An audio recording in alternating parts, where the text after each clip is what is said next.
Terima kasih Anda masih bersama kami. Bagi Anda yang baru saja bergabung, berikut 3 berita utama kami.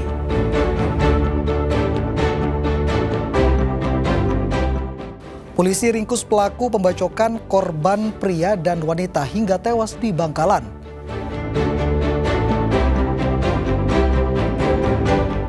Ambulans terguling di Jember, jenazah terpaksa diturunkan sementara di jalan untuk evakuasi ambulans.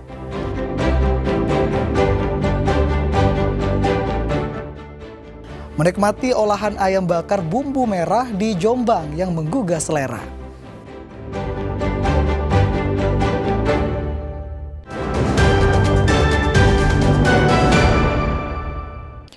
Satreskrim Polres Bangkalan meringkus pembunuh istri dan pria yang diduga selingkuhan istrinya di indekos di Bangkalan. Pelaku nekat melakukan pembacokan lantaran cemburu dan sakit hati. Kurang dari 24 jam setelah kejadian, pelaku pembacokan AR usia 45 tahun asal Kuanyar ditangkap polisi di Mlajah, Bangkalan. AR ditetapkan tersangka setelah mendengarkan keterangan saksi dan pemeriksaan polisi dari pengakuan AR bahwa ia membunuh EF dan AA di indekos perumahan Gria Anugrah Mlajah. Sebagai barang bukti, polisi menyita senjata tajam yang digunakan tersangka untuk menghabisi kedua korban. Kepada polisi, tersangka mengaku dibakar cemburu setelah memergoki istrinya bermesraan dengan pria lain di dalam indekos. Kemudian tersangka melakukan penganiayaan kepada keduanya hingga tewas. Dan korban ini ini motifnya perselingkuhan dan ya? Motifnya perselingkuhan, jadi korban ada 2, laki-laki dan perempuan. Yang perempuan ini adalah istri dari pelaku atau istri dari tersangka. Kedua korban ditemukan oleh pelaku berada di tempat kos. Kemudian diketahui oleh pelaku, didobrak pintunya, kemudian mengetahui istrinya berada di dalam kos bersama dengan laki-laki lain. Pelaku ini kalap, kemudian langsung melakukan penganiayaan dengan Akibat perbuatannya, tersangka dijerat pasal 338 dan 351 KUHP tentang pembunuhan dengan ancaman hukuman 20 tahun atau penjara seumur hidup. Nia Karunia melaporkan dari Bangkalan. Mayat pria tanpa identitas ditemukan mengapung di Sungai Bondo Yudo, Lumajang. Diduga mayat sudah tenggelam selama 3 hari karena tubuhnya mengalami abses atau membengkak dan mengeluarkan bau tidak sedap.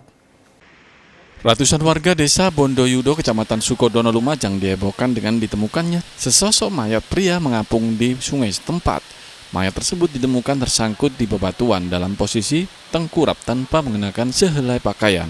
Diduga mayat sudah tenggelam selama 3 hari karena tubuhnya mengalami abses atau pembengkakan dan mengeluarkan bau tidak sedap. Mendapati laporan warga, tim reaksi cepat Badan Penanggulangan Bencana Daerah Kabupaten Lumajang langsung berupaya mengevakuasi mayat. Kondisi jenazah? Jenazah ini kita temukan tadi sudah abses, jadi sudah melembung dan akan kita serahkan kepada Rumah Sakit Umum Lumajang untuk visum tindak lanjut. Kira-kira sudah berapa hari di air? Kalau melihat keadaannya ini sudah 3 hari. Setelah dievakuasi, mayat tanpa identitas tersebut langsung dibawa ke Rumah Sakit Dr. Haryoto Lumajang. Petugas mengimbau warga yang kehilangan anggota keluarganya segera mendatangi rumah sakit untuk mencocokkan identitas. Nur Salim melaporkan dari Lumajang. Sementara itu, mayat bayi perempuan ditemukan dalam kardus di depan rumah warga di Jember. Kondisi bayi cukup memprihatinkan karena tubuhnya membiru diduga akibat kekurangan oksigen. Warga desa Ajung, Kecamatan Ajung, Jember, Selasa pagi geger dengan ditemukannya mayat bayi dalam kardus. Bayi berjenis perempuan itu ditemukan dalam kardus yang tertutup rapat dan diletakkan di depan toko warga. Meski fisiknya terlihat bersih, namun kondisi bayi cukup memprihatinkan karena sekujur tubuhnya membiru diduga akibat kekurangan oksigen. Penemuan mayat bayi ini kemudian dilaporkan ke aparat kepolisian yang langsung mendatangi lokasi. Nah, Bapak RT kan tadi ada di luar, terus Pak RT meneruskan infonya ke saya. Lalu saya meneruskan infonya ke Kapolsek. Kondisinya seperti apa, Bu? Kondisinya itu anaknya sudah meninggal. Diduga bayi malang ini sudah dibuang oleh orang tuanya sejak Selasa dini hari. Usai pemeriksaan oleh tim Inafis Polres Jember, mayat bayi kemudian dibawa ke ruang jenazah RSUD Dr. Subandi Jember. Saat ini kami melakukan penyelidikan berkaitan yang bersangkutan atau korban bayi tersebut siapa pelaku yang meletakkannya di situ. Untuk jenis kelamin? Untuk jenis kelamin berjenis kelamin perempuan. Kasus penemuan mayat bayi ditangani Unit Perlindungan Perempuan dan Anak Polres Jember. Kini polisi masih menyelidiki siapa pelaku pembuang bayi. Tommy Iskandar melaporkan dari Jember. Ambulans yang tengah membawa jenazah mengalami kecelakaan hingga terguling di Jember, Jawa Timur. Sebelum mengevakuasi ambulans yang terguling, jenazah yang berada di dalamnya harus diturunkan dulu ke tepi jalan. Petugas ambulan dibantu warga Selasa siang memindahkan jenazah yang dimuat oleh ambulan yang mengalami kecelakaan di Jalan Raya Gajah Mada, Kaliwates, Jember. Jenazah sementara dikeluarkan dari ambulan karena warga harus mengevakuasi atau membalikkan mobil ambulan yang terguling. Ambulan mengalami kecelakaan saat dalam perjalanan menuju tempat persemayaman jenazah Pancabudi, Jalan Teratai, Kecamatan Kaliwates, Jember. Menurut salah satu petugas ambulan, kecelakaan dipicu motor pengawal yang tiba-tiba mogok sehingga memaksa pengemudi membuang setir ke pembatas jalan. Kerasnya benturan membuat badan mobil sampai naik ke atas pembatas jalan hingga terguling. Petugas terpaksa menurunkan jenazah dari ambulan untuk mengevakuasi ambulan agar bisa kembali melanjutkan perjalanan ke tempat persemayaman. Kita dari Jalan Karimata jemput jenazah. Jalannya aman, cuman emang kecepatan kita agak banter tadi. Nyampe masjid itu tiba-tiba yang pengawal dari pihak keluarganya mati mesin sepeda motornya, langsung berhenti di posisi kita nggak nutut ngerem, kita banding ke kanan, akhirnya naik ke buk jatuh.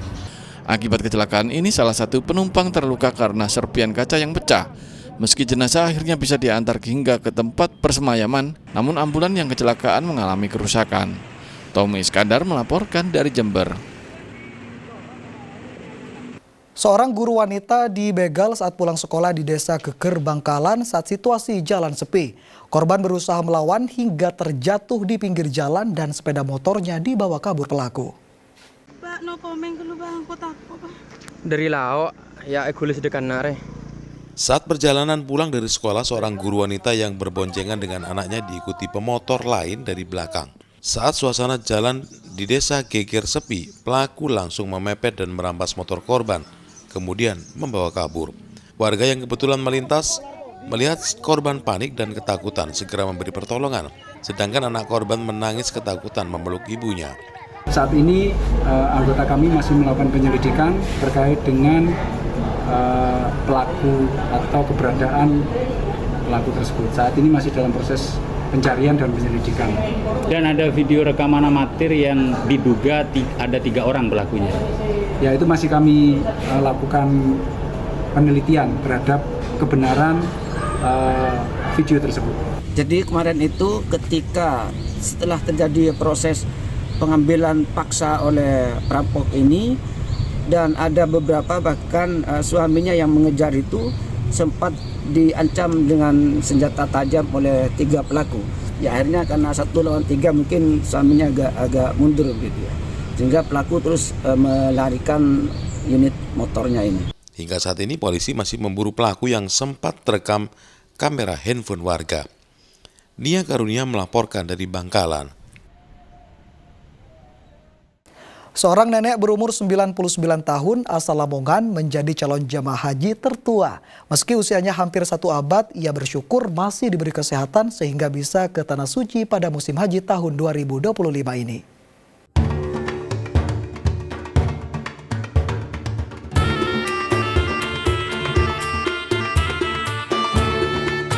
Atiat binti Ngat, warga Desa Kamlagi Gede, Kecamatan Turi, Lamongan ini tercatat sebagai calon jemaah haji tertua berumur 99 tahun 9 bulan. Meski usianya menginjak 1 abad, namun sang nenek ini masih sehat.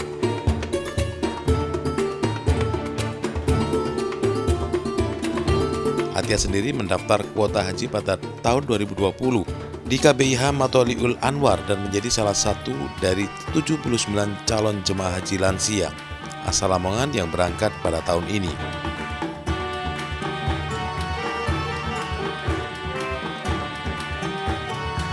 Sebagai luapan kegembiraan, sang nenek tak hentinya menangis dan bersyukur bisa menjadi tamu Allah. Untuk menjaga kondisi fisiknya, ia tetap melakukan aktivitas seperti biasa. Meski dengan keterbatasan dan menjaga pola makan, agar tetap sehat hingga hari H keberangkatan. Nyangka kok kantuk panggilan kula suweneng nak. Pun kula ati kula pun enten mriku kene. Suweneng kantuk panggilan putu kula niki. Bang, ada panggilan nak lho, kan panggilan nak kula ngoten nang.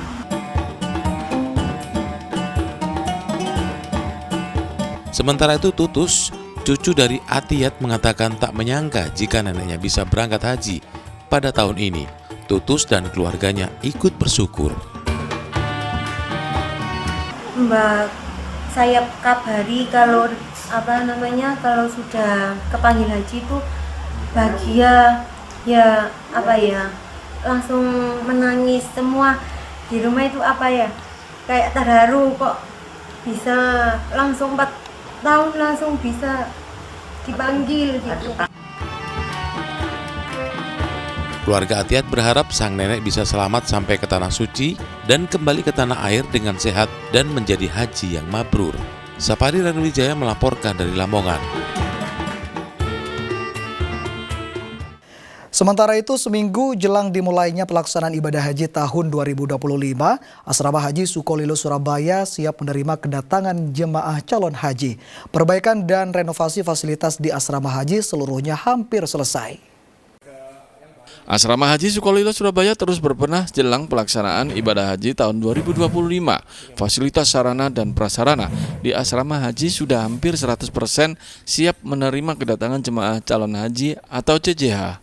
Perbaikan fasilitas yang telah selesai dilakukan diantaranya kamar untuk menginap sebanyak 585 kamar siap menampung lebih dari 1.900 jemaah atau sekitar 5 kelompok terbang. Menurut Kepala UPT Asrama Haji Sukolilo Surabaya, Gartaman, jemaah lansia dan disabilitas akan ditempatkan di kamar khusus dan kamar mandi dilengkapi pegangan. Total kamar yang disiapkan sendiri berapa, Pak? Ada 585 kamar, itu baik untuk jamaah maupun PPIH pembantu yang melayani jamaah selama operasional haji, baik pemberangkatan maupun pemulangan. Itu kapasitas berapa, Pak? 580? Kapasitas 2.868. Jadi kalau untuk jamaah kurang lebih 1.800 sampai 1.900. Setiap 5 kloter ya masuk ya, seperti itu. Sisanya untuk PPIH pembantu. Panitia pelaksana ibadah haji Embarkasi Surabaya nantinya juga akan menyiapkan 4 mobil golf untuk mengangkut barang dan jemaah lansia serta disabilitas. Dari Surabaya, Ari Purwanto melaporkan. Bagi Anda penyuka menu olahan daging ayam, bisa mencicip ayam bakar bumbu merah di warung nasi pinggiran Kabupaten Jombang. Pengunjung bisa menikmati cita rasa daging ayam yang manis, pedas, dan gurih. Penasaran? Berikut liputannya untuk Anda.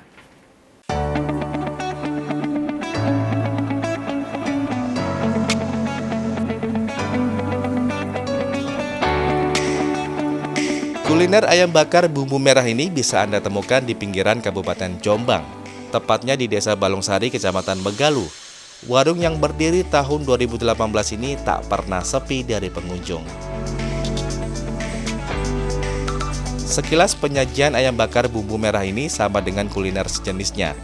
Tapi yang membedakan cita rasanya yang manis, pedas, dan gurih. Dijamin pelanggannya ketagihan.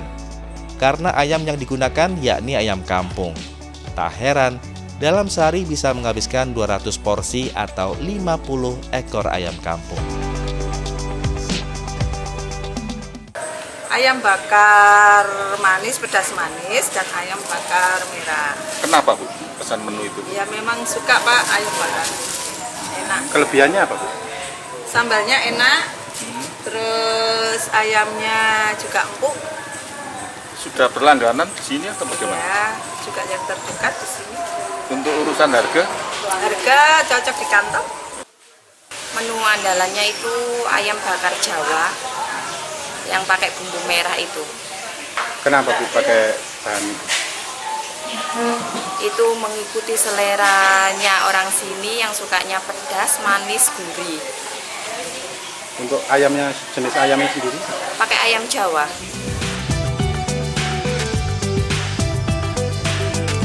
Selain dari wilayah Jombang, pelanggan yang datang juga dari kabupaten tetangga seperti Mojokerto hingga Nganjuk.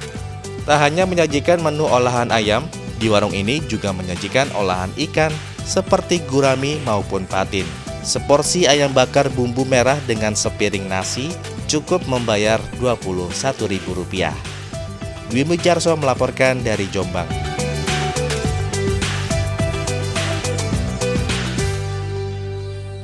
Informasi tadi sekaligus mengakhiri kebersamaan kita dalam program Berita Jawa Timur hari ini. Atas nama seluruh kru yang bertugas, saya Mufawaid mengucapkan terima kasih atas perhatian Anda, selamat beraktivitas dan sampai jumpa.